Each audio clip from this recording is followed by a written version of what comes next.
Okay, I think we're ready to start. I'd like to welcome you to the special city council meeting, February 23rd, 2022. Roll call.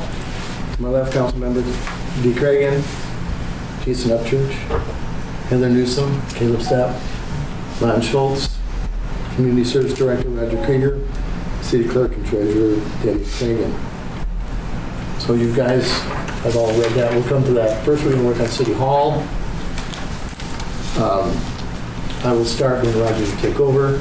I'm asking you, would you chair City Hall? Yes, sir. Yes, sir. First things first on that is what we want to get is a structural engineer to do an analysis on the building.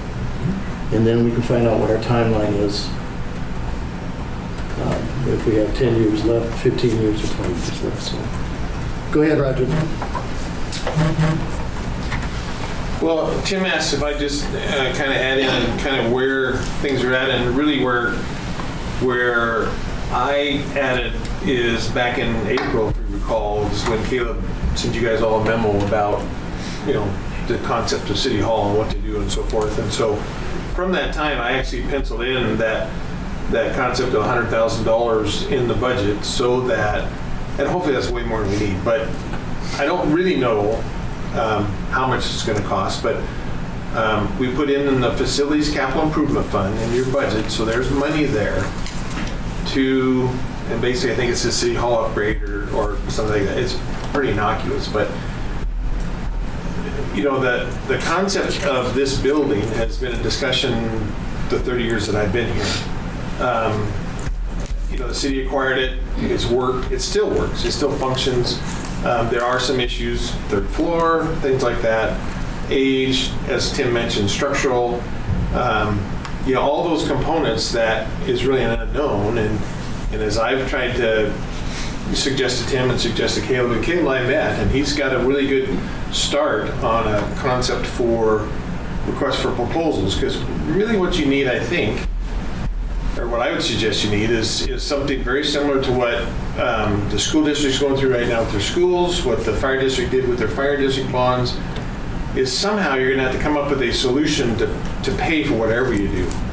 And all of that you need to know how much that is. You need to know what it is. You need to know if it's repairing this building, if it's repairable, if it's some way you can equip and use the third floor or not, more than right now, it's just storage of stuff. Or if it's the other concept of another building, and if it's on this site or on another site.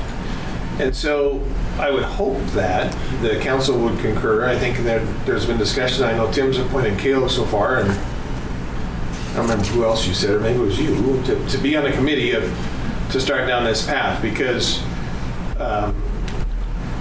the first thing you need to do is put together a request for a proposal, and I think it's more than a committee of just two. It's probably a couple of citizens from the community or whatever else in this first stage, at least to get the request for proposal drafted using the sample that Caleb started with. Maybe there's more things to add. Depends on who you get in the committee, what you'd say and what you do.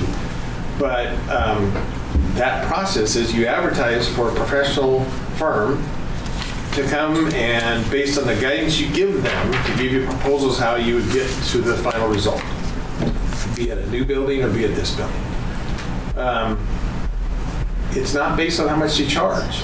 The whole concept of request for proposals is you evaluate what one or two or three or four proposing firms give you, the committee does. They would make a recommendation to council to select one, and then there's negotiations on how much you're going to pay for that service. I think that service is going to need to include the structural evaluation that Tim's talking about. We spent money last year on mechanical equipment, and it's warmer in here in some winters it's been, so that seems to be functioning. But there's a need to really look at this, figure out the square footage, figure out the space. Just a simple thing is, if you added 2 council members here when you look at this space, how would you do that? I mean, it's a remodel of this room just to do that. And so hopefully they would look at all those components. Who do you want to house in here? Do you want seniors forever? Do you want scope in here forever? How much space the staff people need? You want to make it all usable, and if that's the question, then the third floor is completely out, or you want to try and make the third floor usable. And ultimately, whatever that process takes that committee down, there will be a decision as far as what the best option is, and then there will be a decision on how much that's going to cost.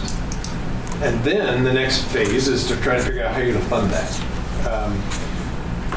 As you go down this path, there's not grants and things like that out there readily available like there used to be for lots of different things. So it may be a time when you're going to have to put something in front of the voters to pay for a change. There are councilmatic bonds where you guys can do and try to take existing revenues and pay for those, or there's council approved things. And I think the purpose of that committee is going to be, and that's why I say I think it gets bigger after you have this consultant hired, is they're going to be the people that need to go out and convince the electors, if they want to go down that path, and provide a facility for the city that may house just us, may house the city staff, may house the police department in the future, may house senior citizens, that's choices you guys have all got to come up with and figure out what square footage they need. Again, this building has worked for a lot of years. I know the councils wouldn't talk about doing something to this building, mostly because the pictures around you, those people were still around and still alive, and there's less and less of them all the time. But I think we saw with the Civic Center, finally there was, the realization that that building wasn't getting anywhere, and that's why it left. And maybe that's the answer here, or maybe it is spending money here.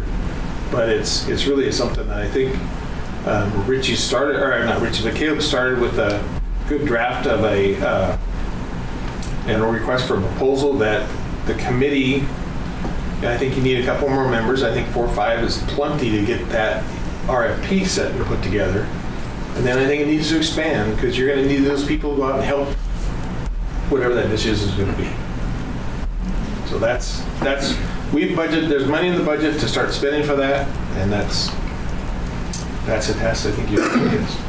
So I think on the first row, it should be a structural engineer to find out what our timeline is and how much time we have to make necessary arrangements if we need to build a future one, or if we do not this one. Yeah, I think that'll come from the request for proposal. Right. So you, I, and Roger right now, and then if you want to grab a couple citizens. I do. There's several here. Okay, which is fine. And then we'll meet once a month, and starting next month.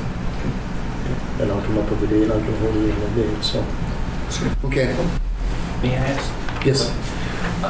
What are the, top 2 or 3 issues we're trying to address? I know you mentioned heating was an issue. Are there, because I know we just spent some money. Right. So are there other structural concerns we have, or capacity concerns? What? Well, I can't tell you what the structural question is. I don't know. There's no evident huge cracks showing up like sometimes you see in brick buildings and so forth. But these bricks are old, and they have a tendency to fail on their own over time. And we spent some money this last year on up with the soffits in some of the areas and so forth. And so it's $37,000 is what we spent. Yeah, so there's just things, and we've had those same things and issues for the 30 years I've been here. People have talked about it, and no one's wanted to at least take it down. This money that's been budgeted to evaluate the building, I think it's the first time it's really going to have a shot and take a look at. And again, the answer may be, you're perfectly fine. And you may find that you try to pass a bond and can't pass it anyway, it still may be fine. But at least it'd be wise to know as we keep putting, the energy improvements, we put 130,000 overall. Let's do that 150. Yeah, so, and it's helped a bunch. But, that was really just the fixes. If you walk by these windows, you'll get blown over in the cold, and there's a series of things. It's just an old building. As far as the city staff goes, are you guys crammed? Do you need more space? We make it work. Yeah, we just moved some more of our staff over here in the old chamber office because we had the person working on the IT stuff, and he needs to be in the office sitting area, and so they're more flexible, and so we move those around. And it's nice that they're in the area because the utility clerk and other staff use them all the time, and so we could put them over in the old fire station or at the lab all the time. But it's that interconnection that's needed there. So we could use more office type square footage for sure. It's laid out as a hallway and some rooms off the side as best it could have been back when they did the remodel back then. So. Anybody else got any questions? Yeah, you're thinking. No, I think that's good. So we'll pick a date and get started. That's good. Thanks. Yeah, I think I think if you have a committee of 5 or a number, that helps get the RFP put together. That's the most important thing, I think. And then I think the committee needs to span, because those are the people that are going to have to go out and talk to people. Right. Okay, we're good on City Hall? Yes, sir. Next up is swimming pool. I have some swimming pool stats. For fiscal 2021, the pool is open for 50 days. There were 2,710 visitors. Divided by 50 days that we were open, it was 54.2 visitors a day. The city spent $200,000 for the pool in 2021. You divide that by 50 days of operation, it cost the city $4,000 per day. So the $4,000 divided by 54 visitors per day comes out to $73 per person per day. So in 2022, the budget is $289,550. Divided by 50 days of operation is $5,800 a day. Divided by 54 visitors, it's $107 per visitor per day. What do you want to do? We just spent $12,000 on new heating equipment for that pool. That was a surprise. I didn't know we had any based I on was the surprised too. I was surprised too. Brad has some numbers and figures on the repair of that and what the status of it is. So Brad? We put one heater completely burned out, the heating chamber completely rotted out. The heaters I couldn't find an exact date, but we were thinking they were better than 20 years old. So they had lived their life. And the ones we put in were much bigger than the ones that were there, and much more efficient. And the other thing that we have to do at the pool, it's just a maintenance thing. Every about 8 years, you have to paint the pool and you have to caulk it. Pool paint is made to chalk off, they call it, and it wears, and it's to combat the chlorine that's in there. And then our pool is called a multi-sectional pool, so if you've ever been in it, there's a big 2-inch. The pool is actually in pieces, and that is filled with a caulking. So every so often it fails and you just have to redo it. Which this year is going to be? That's this year. And they recommend about every 8 years. We went about 10 this time. And we're going to do a little something different this time. We are actually going to pressure grout, what they call a curtain grouting, that's going to narrow up those gaps some. And it's going to be more of a rounded, that's going to help hold the caulking in there better rather than just for the dirt. And then we're going to caulk it with a new kind of caulking that they say will hold up longer and better.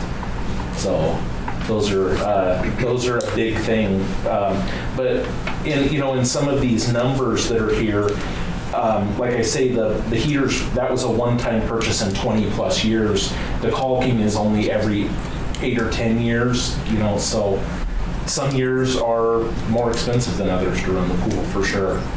You got what?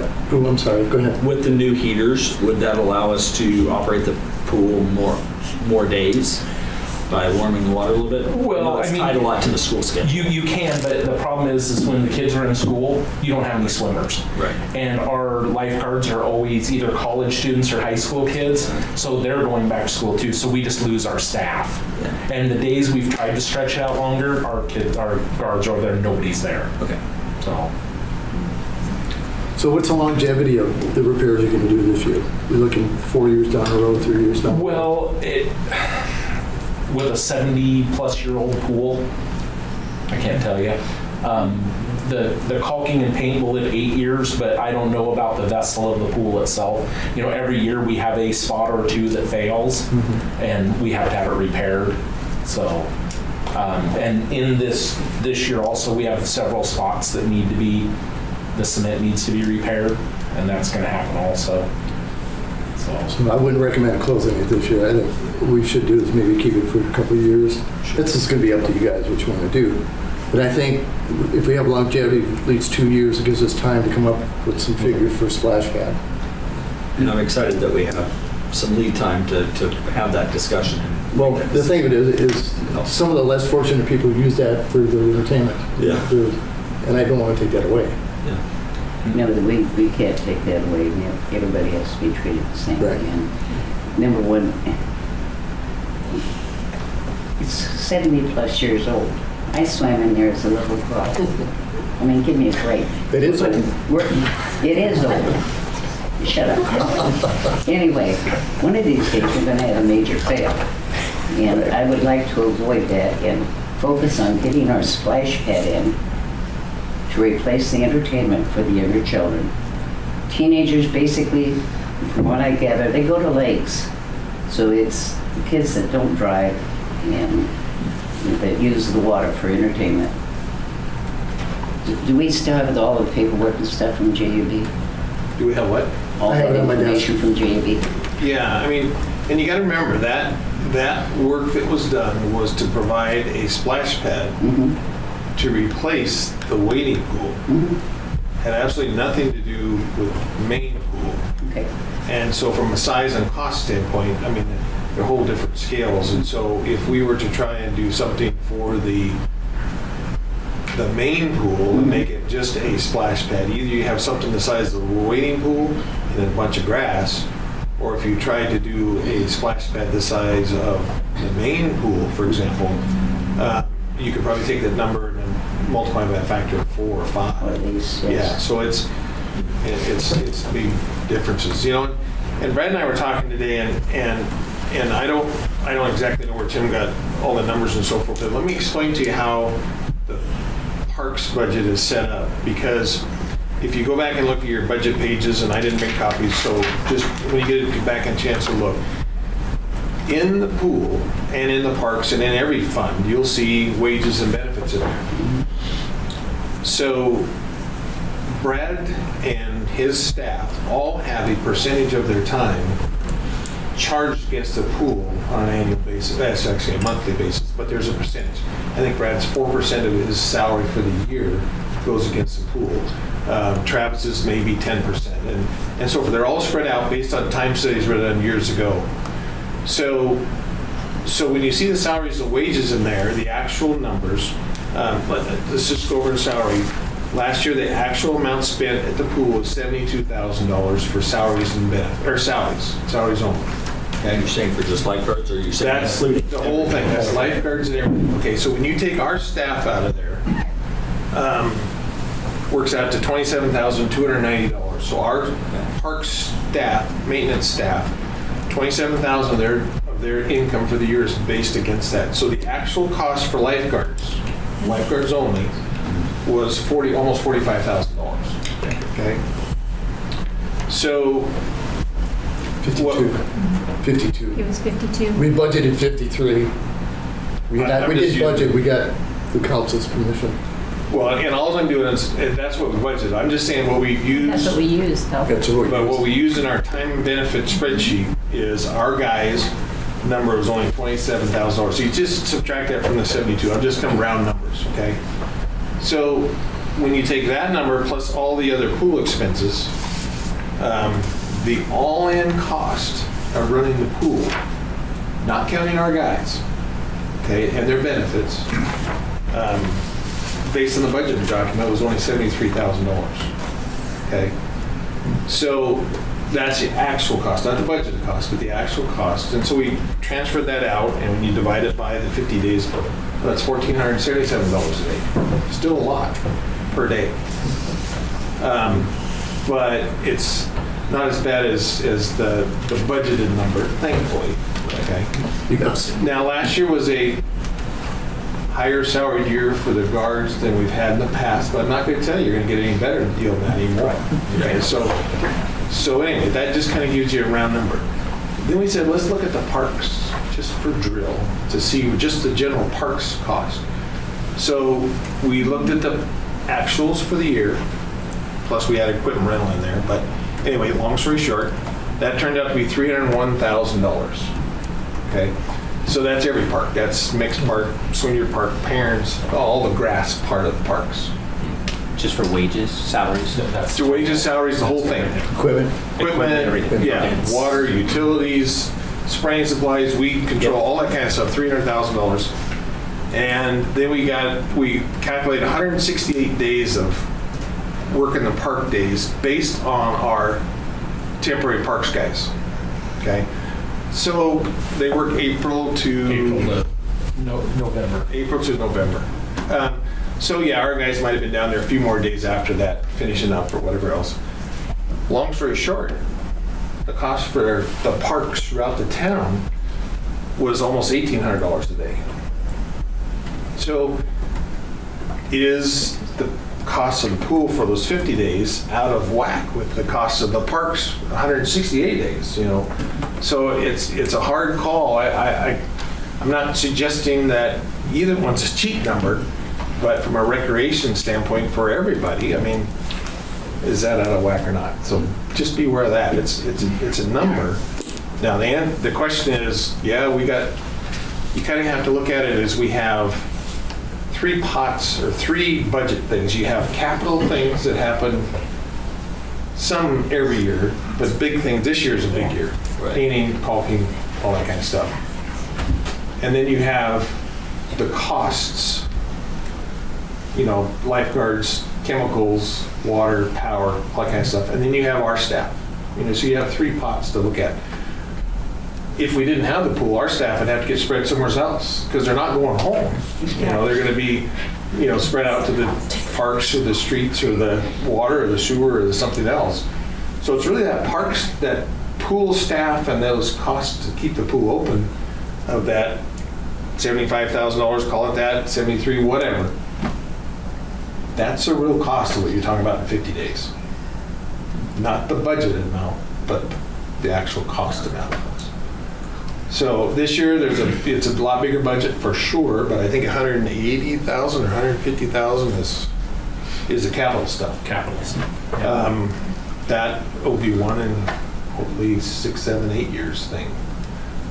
Does that give you enough time to do something next time? I think that's where the decision really needs to be going down is, are we gonna kick the can down the thing and spend some money in the pool and we got another old pool for another 6 or 7 years till the next council has to deal with it? And that's the thing you gotta look You at. know, my whole point is getting recreation that children will enjoy, really enjoy, and not just during hours of operation. They can go in there early in the morning or late at night, you know, it's still light. It's getting something for everybody.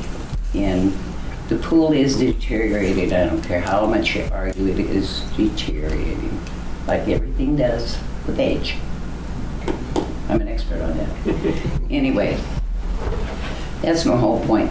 I visited, I don't remember how many cities that had splash pads. I went in and visually saw what was going on, and it was just amazing.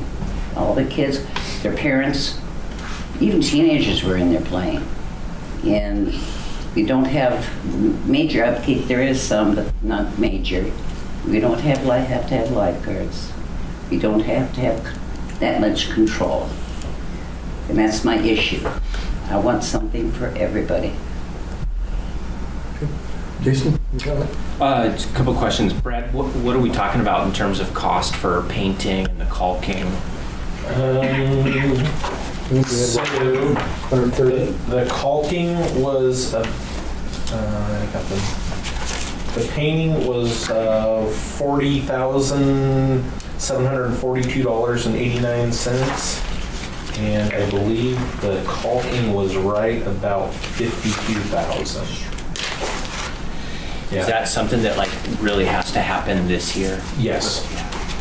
Yeah. We were losing about foot of water a every night. day. And see, Gracious. and what happens with, and if you take that, Are we pumping it back out of that well right there? And it's cold water that comes yeah, back. it's between the cold water, and the other thing that happens is you never get water balance. So on top of the water being cold, you're putting fresh water in that has like basically no chlorine in it, Yeah. which dilutes our chlorine, which then we have to put more chlorine in, and we never get, because we have a window of parts per million that we have to be in compliance with the health department. And so if we're putting no non-chlorinated water in, well, I mean, it's 0.04 or whatever, and we need to be 2.0 parts per million. So, or higher, up to, we'd like to run it around 6, but we struggle to get there every day because we've diluted it so bad. So it's not just the water consumption, the water loss, it's chemical, we're losing chemical, we're losing heat, there's just, it's an all around bad deal to have to add that much water. If we do these repairs, I mean, are we going to not lose as much water? Yes. Hopefully with the, Yes. is there any amount where, we could throw another couple 100,000, make some additional repairs so we have not maybe a 8-year pool, but we have another 20 years out of life? No, the paint won't live that long, just on its own, just because of how it works. It won't live that long. And our pool, we can't completely close those gaps because it does move, the sections do, and if you make them rigid, it'll break. So, Okay. Good? Heather? Kevin? Couple of thoughts as I was thinking through this. One is a pool isn't a primary reason for having a government. So it's not something I think we need to live or die on. But it does provide a significant benefit, and people like it. And if it's one of those, if we're willing to pay for it, then yeah, we should have it. I would say that the pool, I believe, provides a benefit to more people than the splash pad, because as I was thinking about the idea of who can use each type of recreation, you can of course have young kids in either. I think you're right, teenagers are not likely to use those splash pad. They can go out and do something else that they prefer. But I don't think adults are very likely to use a splash pad, where adults do get a significant benefit from being able to go and exercise, be able to go and enjoy that, especially on hot days. But I was just imagining an adult, you can go to the pool as a single adult, no children, that's fine. A single adult wandering around the splash pad is going to cause some Have problems. you been in those splash pads? Yes, Just saying. I've been there with children, so that's that's a different. Nobody told me I was supposed to take the kids. Yes, that helps a lot. Otherwise, as an adult male, I would feel like I was intruding and causing a problem if I show up at a splash pad and around other people's small children with no children. Whereas at the pool, that's different, and it just feels different. So I think there is a much wider range of people that benefit from the pool. I would, personal preference, I would love to have both. I think they both do different things. That would be great. Children can't learn to swim in a bathtub. They can't learn to swim in a splash pad. They could go out to the lake, but again, that depends on somebody being able to get them there, watch them, all these different things. And what I've observed is parents generally feel it's safer, I think, to teach them how to swim in a pool. That may or may not be the case, but that's just an observation. But I believe that there's a wider range of people able to use the pool. So I would be in favor of working to keep that. And if people would like to also do a splash pad, I would be in favor of that too, if we have the funds for it. Because again, it's not a core reason why we exist, but it's a great thing to be able to do. And I don't have the numbers. The pool's open from 12 to 1 for seniors. I don't have Right. a head count. Okay, sure. I don't know that they ever kept a head count for the It wasn't adult. on any It of the seemed sheets. pretty that- Yeah, adult sparse. swimmers. Just driving by and observing, it seemed pretty sparse. Maybe if the heaters are working, that would, Yeah, well, you know, because it was, we were there, but boy, it was chilly. I Yeah. think we got it up to 68 degrees once. Once. And this was a hot summer. That was a hot summer, It was yeah. awesome. But I mean, the water coming out of the well is like 52. 52. If you're losing a foot a day, you Yeah. can't keep up. And think about that. Dude, go back to high school, mass surface area. Yeah. That pool's 40 by 90 by a foot. Figure that out by the gallon. It's a lot. It's a lot of work. Yeah. So I was very pleasantly surprised to hear that there ever were heaters in there, and the fact that we get new ones is wonderful. Yeah, so I would be in favor of working towards a proposal to doing both and seeing how we can do that. Because again, they meet different needs, open at slightly different times. If we can afford If it. we can afford it, right? That's a big question mark. And that always comes down to just priorities. Because people can afford whatever they want, generally speaking. But you have to prioritize. You can't afford everything. But you can choose, we can choose to afford it or not. And that's fine. Rob? Well, one of the ideas I like about the splash pad is, I mean, lately, the last several summers, we've been having some really hot summer days. And I was thinking about the disabled, those that, aren't able to use the pool. And that would be a great outlet for them to be able to go enjoy our city parks and cool off on these really hot days that we've been having. Again, though, looking at, with the pool and the splash pad, I don't want to, we need to have something for our children, and we need something for the community. So I'm kind of like of the mind that do what we need to do with the pool, but it's not going to be around forever. And if we could afford it, start phasing in the splash pad and start phasing out the pool. And if more revenue comes in down the road, who knows, maybe do something with the pool, but just plan it for the long term and get that splash pad. Again, the city budget could afford it and the revenue's there. I would, jumping off of that, I think it should be a high priority to get a sidewalk from the road or the parking lot to the pool. We have the ability for a disabled person to come there, go through the fence, use the chairlift mechanism, but we have they can't get through the grass. And a simple sidewalk seems like a solution that would be really worth exploring. And that could be done separately. And That can happen. yeah, I think that would be a high priority. Thank you for mentioning that. We all good? Okay, I'm going to open it up to the public. Does anybody have any comments on the pool? I like Caleb's last What's that? idea. I like the idea Caleb had about the sidewalk. Yep, that would I like happen. that idea. We can get that happen. Name and address, please. Kevin Newman.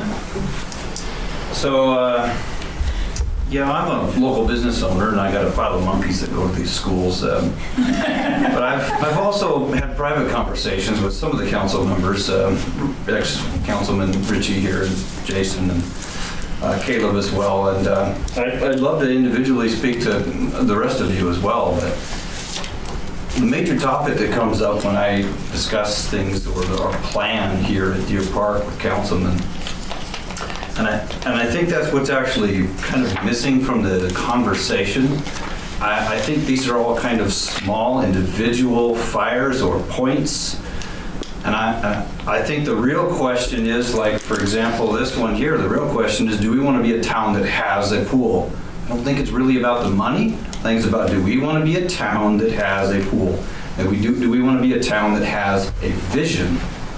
I think that's what actually needs to happen here is there needs to be a broad vision of who we're going to be as this town doubles in size, both in people, bodies, but also the schools are going to double and take over more real estate. We got a highway that's going to be coming through this town trying to use Crawford to do such. We got roundabouts that are happening. We got a city council building that's kind of falling apart. I think these are all part of one conversation. That one conversation is, who are we as a city that honors history and where are we going? I think a lot of these questions that we're talking about, namely this building, a pool, the use of the parks, roads, all of it, I think it's part of one big, larger conversation that needs to happen. What are we doing? Because if we don't choose what this town is going to be, it's going to get chosen for us.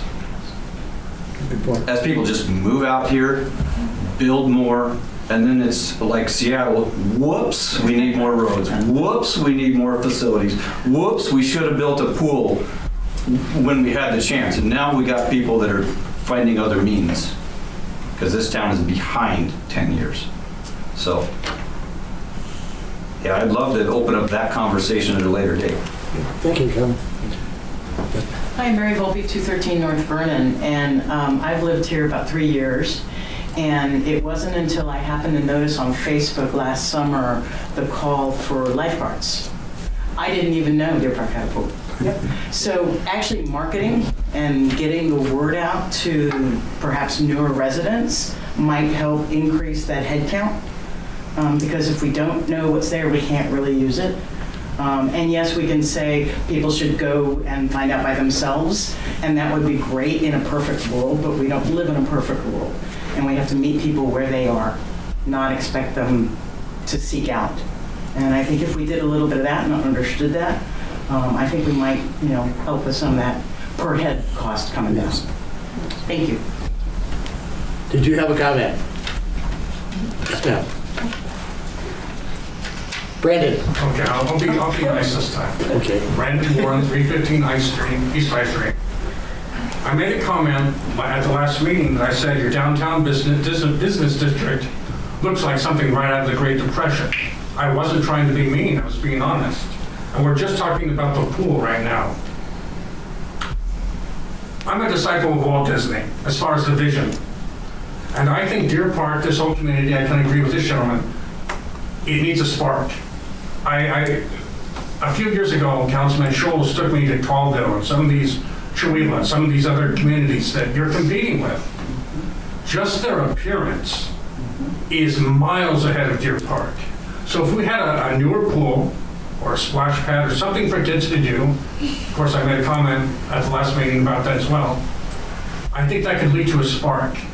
But if we're just going to push it down the road and say, oh, we can put a Band-Aid on it and not worry about it. With my generation, and we got 4 millennials on that city council, I'm telling you, your town will move backwards. Because I think this community thinks that because you're having a population increase, you're growing. I'm telling you right now, you're actually not growing, you're losing.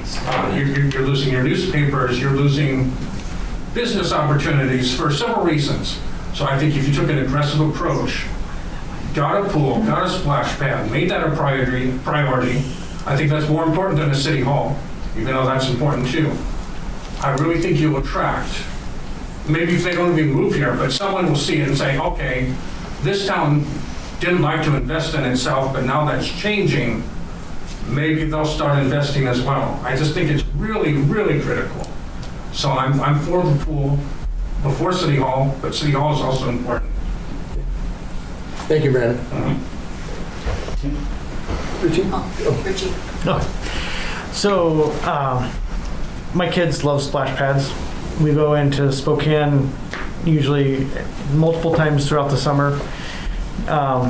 Having a splash pad is going to attract people to the community, and it's going to help local businesses. One of the aspects of having a pool and a splash pad is that it's an economic boost to the city. It gives kids something to do. It's an activity which, when kids are bored, they find bad things to do with their hands. When they break things, they spray paint things, they're going to do other things. Deer Park needs activities for kids.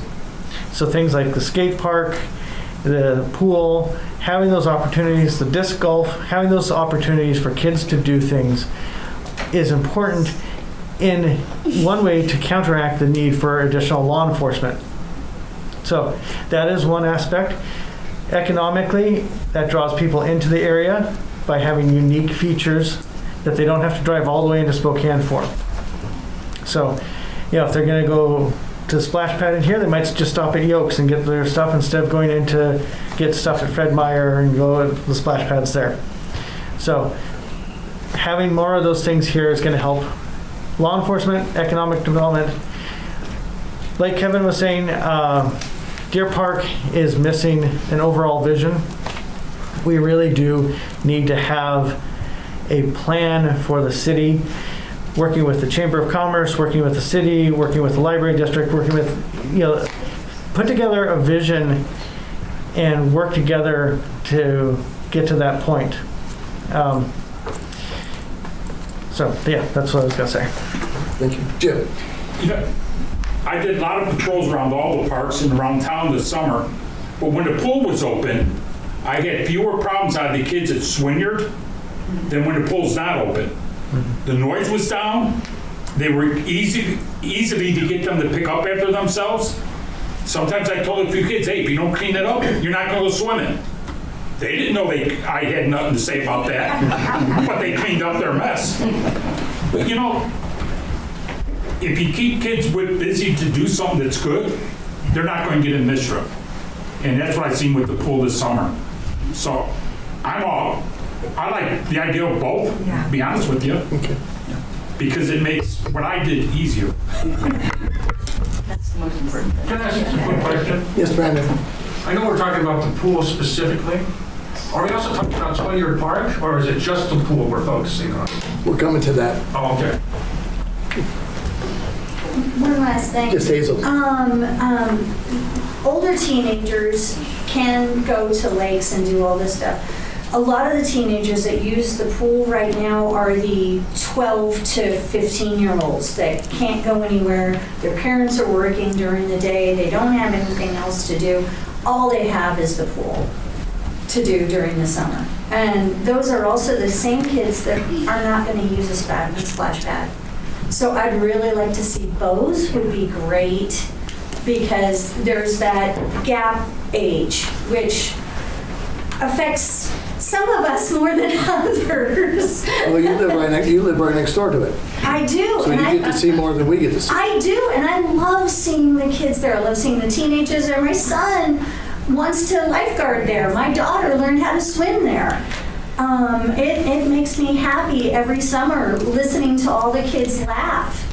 I love that pool very, very, very much. I would have no problem having a splash pad, but I really do like having both of them.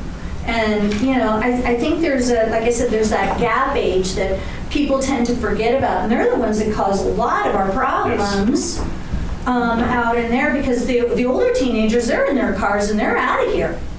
It's the younger teenagers that really, if they're lucky, their parents will take them out to go disc golfing. If they don't want to walk out there, that's a heck of a walk for some of them. So I mean, there's not an awful lot for that gap age, and that's where the pool really comes in handy. And yet with a splash pad, I can see the kids that are playing basketball go and cool off in the splash pad and go back to their basketball. Yeah, so both would be good, but I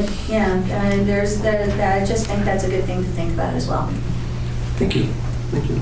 So the other item on Swinyard Park is the skate park. What's that? Mrs. Schultz. Oh, sorry, Vicki. I came here with 3 things on my mind. I'm going to talk about the pool. This is an idea that has been rolling around my head for about 6 months. And maybe this is the spark that we need, but what's wrong with putting a community center at the sports complex that would have an indoor pool, a basketball court, maybe a volleyball court, whatever else, and a few rooms, maybe, a small room that maybe somebody from I put on a shower a few years ago, and I had rented downstairs, and when I went down there that morning, I was told there was a funeral taking place and we couldn't have our shower. if we could have a small area, a couple small rooms for showers, people could rent them out, minimal amount of money. We could have a bigger room. We could have the weddings here in town. We could have people cater, use our restaurants. They could cater in the meals. When people come from outside of town, they'd be for the weddings, we need a hotel. A community center would solve a lot of these issues. And like I say, this has just been rolling around in my head. I haven't figured out costs or done spreadsheets on it, which I could do. But I thought, if we have the community get together and start from the grassroots to try to raise some money for this, we could have a wall with those donors on that wall. And, that would help pay for it. And when I was a kid, the school I went to, it became the high school in our town. But it started out as a community college, and there was a pool there. And that's the high school that I went to. But when I was little, I went there for swimming lessons. You started out as a minnow, and as you went up, you were a sunfish, and then you became a shark when you were really good, and you could use a diving board.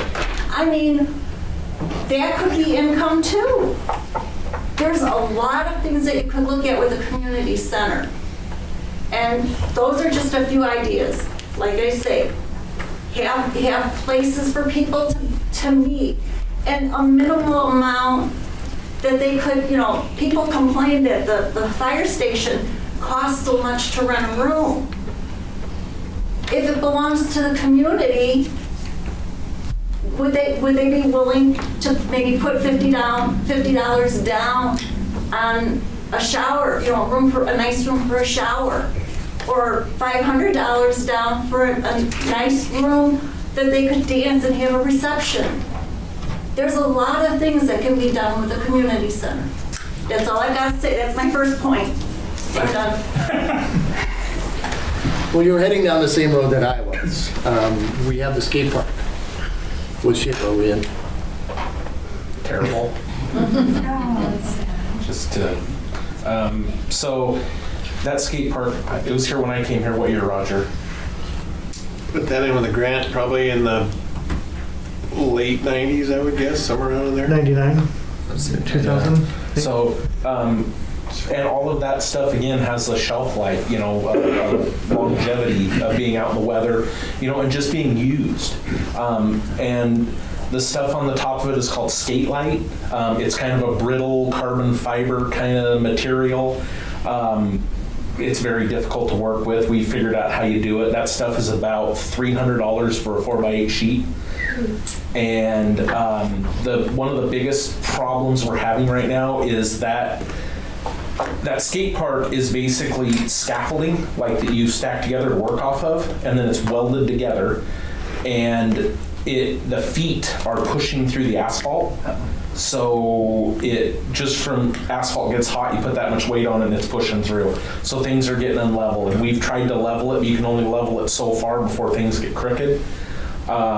So it's another one that it's going to need a major overhaul. Me and one of my guys went over there and spent about a month and fixed what we could. We rebuilt what we could, and it needs it again this spring. Before we open it up, we're going to have to go over there and do some rebuilding. But it's something that's going to need a major overhaul, at some point.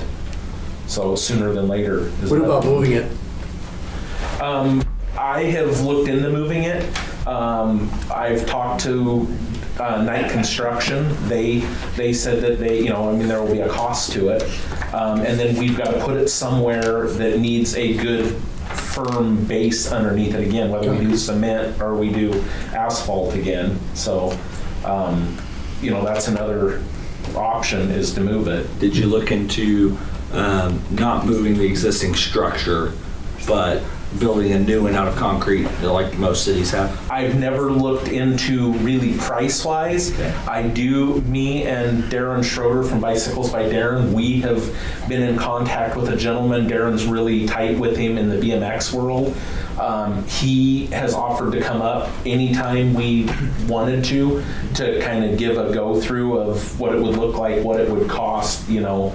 And they have some, I'm going to call them a canned set of plans so that you can get an idea. You know, you can do whatever you want, but he has some of what they have designed, what they have done, and can give you rough ideas of what it.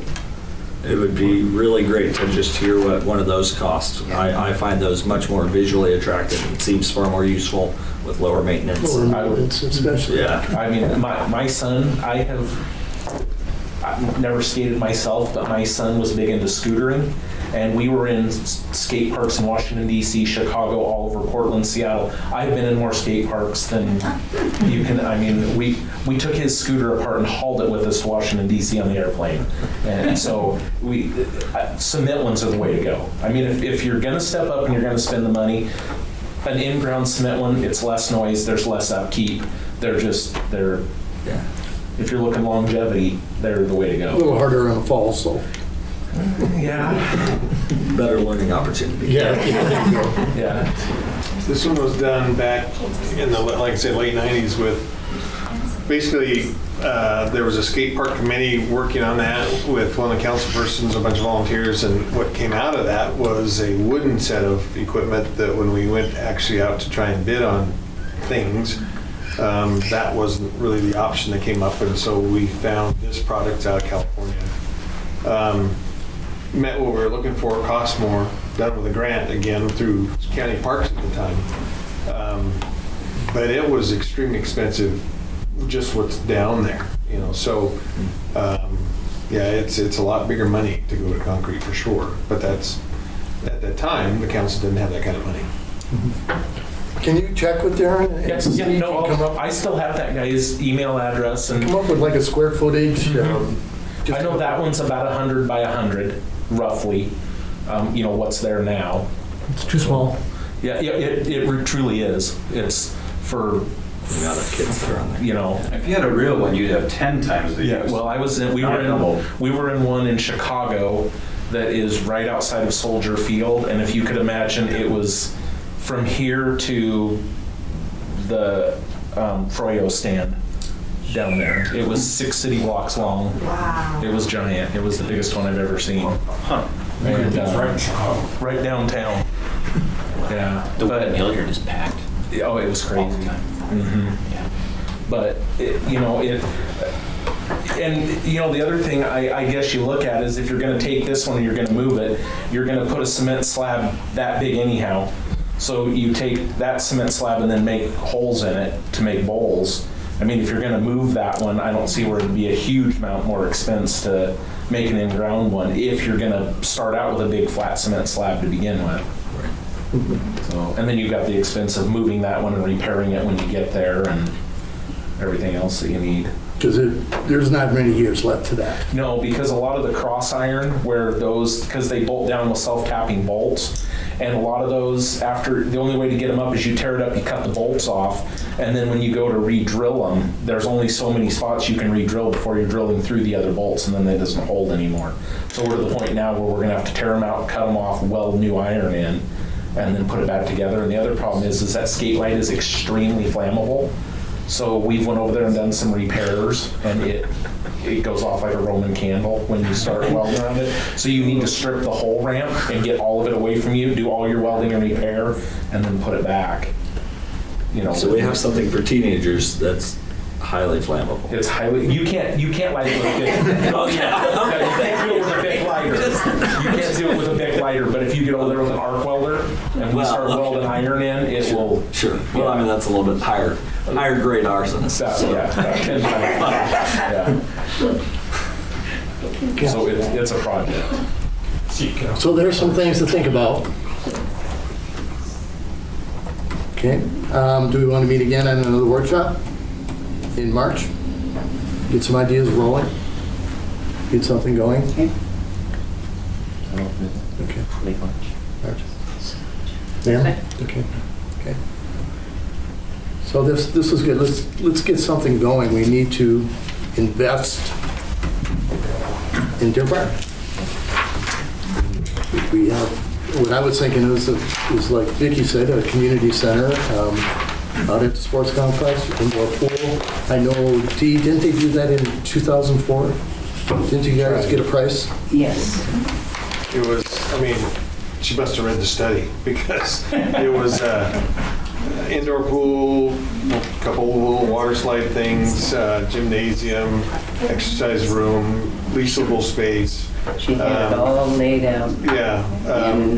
Back in, I don't remember the year if it's 2004 or not, but it was, in that period of time, it was, we were talking $6.5 million. And now it's probably double that. So again, it's a function of, and that's not even talking the staffing yearly operational costs, that was just the construction side. So, it's whether it's the indoor facility or an outdoor splash pad or skate park or this building or whatever else, it's a matter of prioritizing the funding mechanism, how to get there. I think the committee that Caleb's going to head with the building side of things, there's money invested to go down that path to see what it's all about. Again, you're going to have to figure out how you're going to pay for it. I mean, that's the bottom line. And so if you go down the recreation path, skate park, move, splash pad, those things, you might be able to group that all together in a bond, be it councilmatic, be a voted bond, whatever, to be able to try and fund something like that. Again, the grant dollars out there, we went after them hard for the facility, we went after them hard for the skate park, just not very successful, or not skate park, but the splash pad, just not very successful out there. I think there may be a means to fund within the council a splash pad project. So, the next time we meet, I'll try and have some numbers from the budget. Debbie and I will work with that to figure out I always want to remember there's a general fund reserve dollar amount in there. There's a council provisions of where you can spend that. And I'm not sure if it's recreation stuff or not. I have to go look. I don't recall. But there's some money saved there that the council can choose to build some of these things on your own. It's just dollars you have to spend because we have not been successful on the grants in the world of that kind of stuff. I think I, over at the shop, have the numbers too from when I went to the aquatics group that I belong to. We got a number there what Airway Heights spent to build their, I don't know if you guys have seen it, they built a new indoor, basically what you're talking about. It's a recreational facility with an indoor pool. They run it year round, it's staffed year round, and I believe it belongs to the city of Airway Heights. It's out kind of by the racetrack. So, I mean. That was about $10 million. I want to say it was right between $10 and $11 million for that facility. Well, that's a choice, whether it be for profit or loss, and it's generally loss. Yeah. I was a part of like Shable Park shut down their pool because it cost too dang much. Yeah. Salvation Army, they had 50 old ladies in there every single day, and they kept it at 85 degrees in there. They shut it down. They could not afford it. It was not justifiable. So just like anything else we've talked about tonight, do you want one or not? Because it's probably going to be a loss. The YMCA's for our family was like $125 a month. Yeah. For a membership. When we started on the path of the facility out here, we were in talks with the Y at the time, trying to get them to come out and we would build the facility. They would take it over out here, and then they built the one on the north side, and that pretty much shut that avenue down too. So we tried to get that involved as well. I actually called the Y today and I left a message for Alan Lesher, who's the CEO of the Inland Northwest.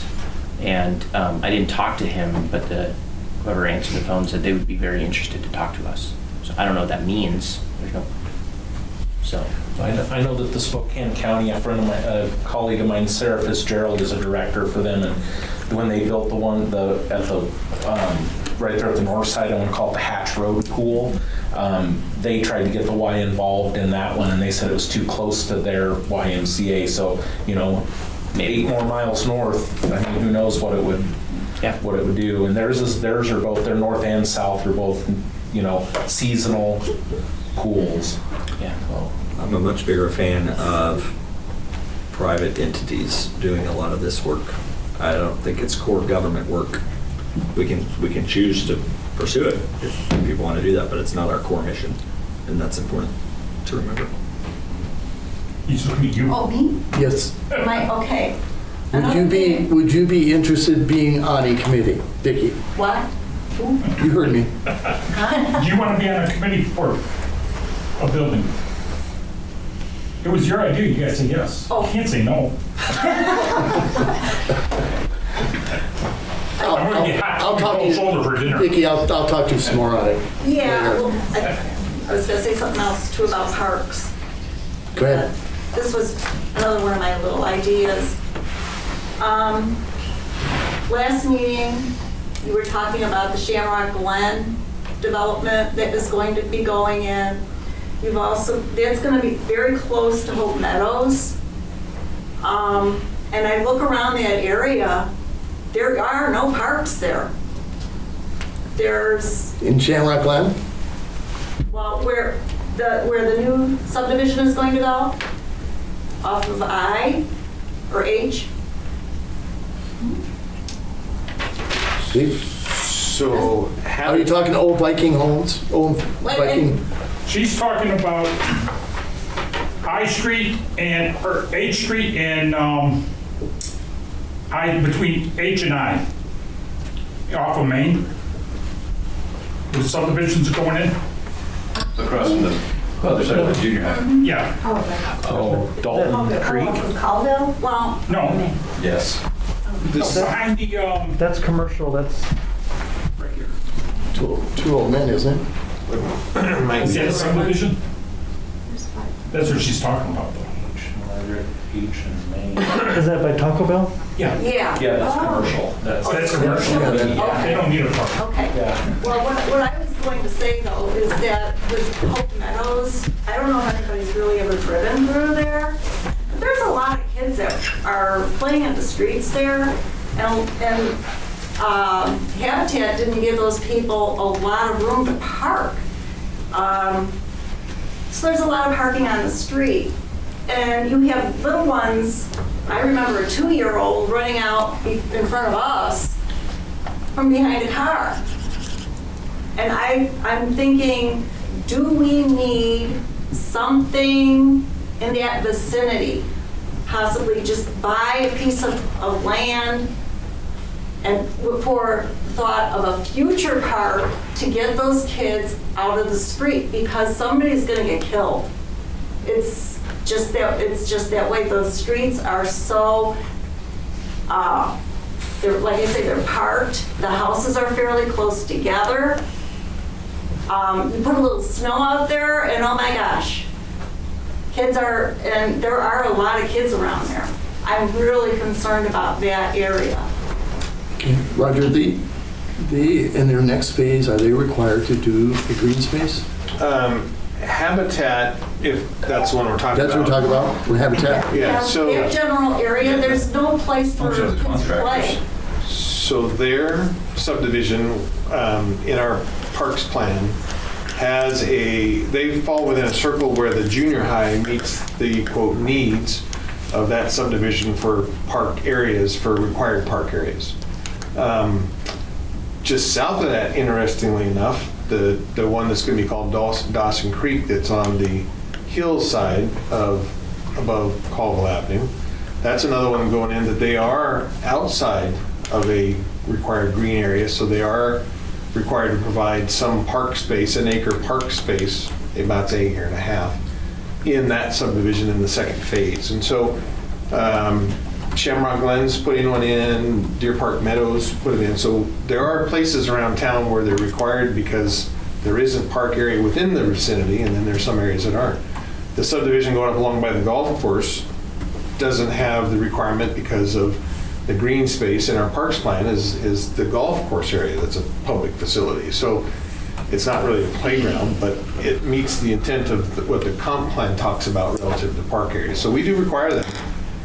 There's just some areas that are met with perhaps school property and school playground equipment, and that's what happened with Habitat. They were in that zone or in that area of the radius of that subdivision. So That's why there's not one down there. They have some great big tracks for drainage that I know some kids probably play in and so forth. And I remember when we talked to regional developers, they talked about perhaps that's an area for kids to goof around and stuff. So some do, but they're wet a lot of the times too, so they don't work very good. But that's what they have down there. So March 23rd work, it's Wednesday. Check your calendars.